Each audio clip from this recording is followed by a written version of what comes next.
اب اس میں جو معاون کے طور پر شعر آئیں گے وہ درج ذیل ہیں۔ دل تو میرا اداس ہے ناصر، شہر کیوں سائیں سائیں کرتا ہے، ہم نے مانا کہ تغافل نہ کرو گے لیکن خاک ہو جائیں گے ہم تم کو خبر ہونے تک، بھلاتا لاکھ ہوں لیکن برابر یاد آتے ہیں، الہی ترک الفت پر وہ کیوں کر یاد آتے ہیں۔ پھر سن لیں، بھلاتا لاکھ ہوں لیکن برابر یاد آتے ہیں، الہی ترک الفت پر وہ کیوں کر یاد آتے ہیں۔ اس شعر میں بھی شاعر اپنے محبوب سے کہہ رہا ہے کہ جب میں کسی کو کسی سے ہنستا ہوا دیکھتا ہوں تو مجھے آپ کی وہ بے وفائی یاد آ جاتی ہے جس کی وجہ سے مجھے رنج ہوتا ہے، میں مجبور ہو جاتا ہوں۔ اب ہم بات کرتے ہیں اس غزل کے تیسرے شعر کی۔ تیسرے شعر میں شاعر کچھ یوں کہتے ہیں کہ ہم سے نہ بولو تم اسے کیا کہتے ہیں ہم بھلا، انصاف کیجئے پوچھتے ہیں آپ ہی سے ہم سے یعنی مراد عاشق سے یعنی مومن خان مومن سے، تم سے یعنی محبوب سے، انصاف کرنا یعنی انصاف طلب کرنا، انصاف کی بات کرنا۔ اب اس کا مفہوم کچھ یوں بنے گا، اے محبوب آپ جو کہتے ہو کہ ہم سے بات نہ کرو، ہم آپ ہی سے پوچھتے ہیں کہ یہ کہاں کا انصاف ہے۔ اب اس شعر میں معاون کے طور پر جو شعر آئیں گے وہ درج ذیل ہیں۔ آپ ہی اپنی اداؤں پہ ذرا غور کریں، ہم عرض کریں گے تو شکایت ہوگی، ہر ایک بات پر کہتے ہو کہ تو کیا ہے، تم ہی کہو کہ یہ انداز گفتگو کیا ہے، جب رنج کی گفتگو ہونے لگی آپ سے تم سے تو ہونے لگی۔ عام طور پر مومن خان مومن کے نزدیک یہ ایک عجیب چیز سامنے آئی ہے کہ وہ محبوب کی منت سماجت کرنے کی بجائے اس سے تکرار کی پالیسی اپناتے ہیں۔ شاعر کہتے ہیں کہ میرا محبوب کہہ رہا ہے کہ ہم سے تم نے جو ہرگز کلام نہیں کرنا ہے، دراصل دونوں کے درمیان معاملہ طوالت اختیار کر گیا ہے۔ محبوب غصے کی کیفیت سے دوچار ہے۔ شاعر کہتے ہیں کہ ٹھیک ہے تم غصے کی کیفیت میں ہو مگر انصاف کی بات بتاؤ، ہم آپ سے انصاف کی توقع تو کر سکتے ہیں، تم اپنے دل کی واضح طور پر نشانیاں تو بیان کر رہے ہو، جب ہماری بات تمہاری خوشنودی تک ہے ہم چاہتے ہیں کہ تم کسی طرح سے ہم سے پھر سے بات کرنے لگ جاؤ، کیونکہ شاعر کہتے ہیں اب آ گئے ہو آپ تو آتا نہیں یاد، ورنہ مجھے کچھ آپ سے کہنا ضرور ہے۔ کیونکہ شاعر کے دل میں چاہے جتنا بھی محبوب ناراض ہو جائے کوئی نہ کوئی رسم کوئی نہ کوئی نکتہ باقی ہوتا ہے کہ جو اس کا محبوب ناراض ہو کر گیا ہے وہ کسی نہ کسی طرح واپس آ جائے۔ اب ہم بات کرتے ہیں چوتھے شعر کی۔ چوتھے شعر میں شاعر کچھ کہتے ہیں اس طرح سے کہ بیزار جان سے جو نہ ہوتے تو مانگتے، شاید شکایتوں پر تیری مدعی سے ہم، بیزار ہونا یعنی اکتا جانا، جان سے یعنی اپنے آپ سے، مانگنا یعنی طلب کرنا، شاید گواہ کے معنوں میں آتا ہے، شکایتوں پر یعنی رقیب کی طرف سے شکایتوں کے جواب میں، مدعی یعنی دعویٰ کرنے والا یعنی رقیب۔ اب اس کا مفہوم کچھ یوں بنے گا، اگر ہم اپنی جان سے بیزار نہ ہو گئے ہوتے تو اے محبوب رقیب کی شکایتوں پر اس سے گواہ طلب کرتے۔ اب اس میں جو معاون کے طور پر شعر آنے ہیں وہ درج ذیل ہیں۔ زمانے کچھ تجھے آئے نہ آئے، زمانے کچھ تجھے آئے یا نہ آئے مگر بدنام کرنا آ گیا ہے۔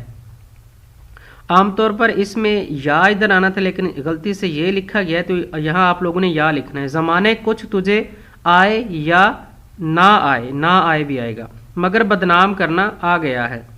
آنا نہ میری قبر پہ ہمراہ رقیبہ، مردے کو مسلمان جلایا نہیں کرتے۔ بہت کمال کا شعر ہے۔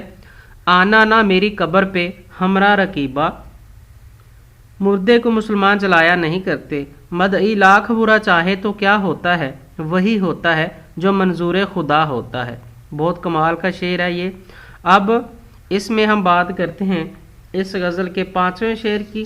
پانچویں شعر میں شاعر کچھ یوں کہتے ہیں کہ بے روئے مثل ابر نہ نکلا غبار دل، کہتے ہیں ان کو برق تبسم ہنسی سے ہم۔ بے روئے یعنی بغیر کسی روئے، بغیر روئے، مثل ابر یعنی بادل کی طرح رونا، غبار دل یعنی دل کا غبار، دل کا بوجھ، ان کو یعنی محبوب کو، برق تبسم یعنی مسکراہٹ کی بجلی، بجلی کا سا اثر رکھنے والی مسکراہٹ، ہنسی سے یعنی مذاق سے، ہم یعنی مراد عاشق۔ اب اس کا جو مفہوم بنے گا وہ کچھ یوں ہے: بادل کی طرح روئے بغیر ہمارے دل کا غبار نہ نکل سکا، ہم نے مذاق میں محبوب کی ہنسی کو بجلی کی مانند قرار دے دیا۔ اب اس میں جو معاون کے طور پر شعر آئیں گے وہ کچھ یوں ہیں: بے وفاؤں سے وفا کر کے گزاری ہے حیات، میں برستا رہا ویرانوں پہ بادل کی طرح۔ حال یہ ہے کہ تیری یاد میں ایسا گم رہتا ہوں، سب کو میری اور مجھے تیری پڑی رہتی ہے۔ حال یہ ہے کہ تیری یاد میں ایسا گم رہتا ہوں، سب کو میری اور مجھے تیری پڑی رہتی ہے۔ یاد ماضی عذاب ہے یارب، چھین لے مجھ سے حافظہ میرا۔ اب آخری شعر ہے اس غزل کا، اس کو ہم دیکھتے ہیں کہ کیا گل کھلے گا دیکھے ہیں فصل گل تو دور، اور سوئے دست بھاگتے ہیں کچھ ابھی سے ہم۔ گل کھلنا یعنی نتیجہ نکلنا، فصل گل یعنی پھولوں کا موسم، سوئے دست یعنی صحرا کی طرف۔ اب ہم بات کرتے ہیں اس شعر کے مفہوم کی۔ ابھی موسم بہار تو دور ہے، لیکن ہم ابھی سے جنگل کی طرف جا رہے ہیں، جب بہار آئے گی تو پتہ نہیں کیا گل کھلے گا۔ اب اس میں معاون کے طور پر جو شعر آنے ہیں وہ درج ذیل ہیں: چلے تھے کسی اور راستے کی دھن میں مگر ہم اتفاق سے تیری گلی میں آ نکلے، کچھ کرو فکر اس دیوانے کی، دھوم ہے پھر بہار آنے کی، کیس جنگل میں اکیلا ہے مجھے جانے دو، خوب گزرے گی جو مل بیٹھیں گے دیوانے دو۔ اس شعر میں شاعر موسم بہار یعنی پھولوں کے موسم کی بات کرتے ہوئے شکوہ کر رہے ہیں۔ دراصل عاشق کا عشق جنون کی حد پار کرتا ہے تو پھر بہار کا موسم یہیں اسے دیوانہ بنا دیتا ہے۔ شاعر کہتے ہیں اب نہ جانے کیا گل کھلے گا، اب موسم فصل بہار تو ابھی دور ہے اور ہم ابھی سے اس کے انتظار کیے بغیر ہوا کی جانب بھاگنے کو تیار ہیں، یعنی ہمیں بہاروں کے انتظار میں اب کوئی جستجو نہیں رہی۔ ہمارا شوق نہ جانے ہمیں کون سی منزل تک لے جائے گا، بہاروں کی آمد تو دور کی بات ہے۔ دراصل عاشق پر ازل سے ہی بہار کی آمد کے ساتھ جنون کا سوار ہو جانا طے شدہ ہے۔ شاعر کہتے ہیں عاشق پر عشق جنون کی شدت بہاروں کے موسم میں کچھ زیادہ ہو جاتی ہے، اس کے پیار میں شدت آ جاتی ہے اور وہ محبوب کی گلی کے چکر لگانا شروع کر دیتا ہے، مگر یہاں کیفیت دوسری ہے۔ یہاں شاعر کہتا ہے کہ نہ جانے اب کیا ہوگا، فصل گل یعنی بہار اور پھولوں کی رت تو ابھی کافی دور ہے، کیونکہ شاعر کہتا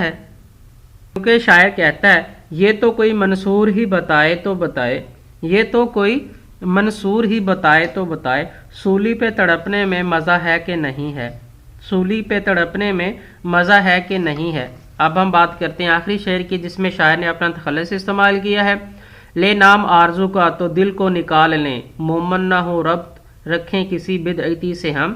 آرزو یعنی فضل الحق خیر آبادی کا نام، یا جو ہے شاعری کرتے تھے وہ اپنا جو تخلص ہے وہ آرزو استعمال کرتے تھے، تو آرزو فضل الحق خیر آبادی کے معنوں میں آتا ہے۔ دل کو نکال لینا یعنی دل کو اپنے جسم سے باہر کر دینا۔ مومن یعنی زو معنی ہے، ایک مومن بطور تخلص اور دوسرا ایمان یا شخص کے معنوں میں آتا ہے۔ ربط یعنی علاقہ، بدعتی اور نئی بات، دین میں نئی بات نکالنے والا۔ ربط عام طور پر تعلق کو بھی کہتے ہیں اور علاقے کو بھی کہتے ہیں۔ اب اس شعر کا مفہوم کچھ یوں بنے گا: اے مومن خان مومن، ہم نے تو دل کو کہہ رکھا ہے کہ اگر کبھی فضل الحق خیر آبادی کا تذکرہ بھی کیا جائے تو تجھے سینے سے باہر نکال کریں گے، کیونکہ ہم کسی بدعتی سے تعلق یا اس سے کوئی بھی واسطہ نہیں رکھنا چاہتے۔ اب اس شعر میں جو معاون کے طور پر دو شعر آئیں گے اس کی بات کرتے ہیں: فرشتوں سے بہتر ہے انسان بننا، مگر اس میں پڑتی ہے محنت زیادہ۔ آخری شعر ہے: بس کے دشوار ہے ہر کام کا آسان ہونا، بس کے دشوار ہے ہر کام کا آسان ہونا، آدمی کو بھی میسر نہیں انسان ہونا۔ امید ہے اس لیکچر کو سننے کے بعد آپ کو مومن خان مومن کی دوسری غزل میں کوئی مسئلہ پیش نہیں آئے گا۔ اپنی دعاؤں میں یاد رکھیے گا۔ اللہ حافظ۔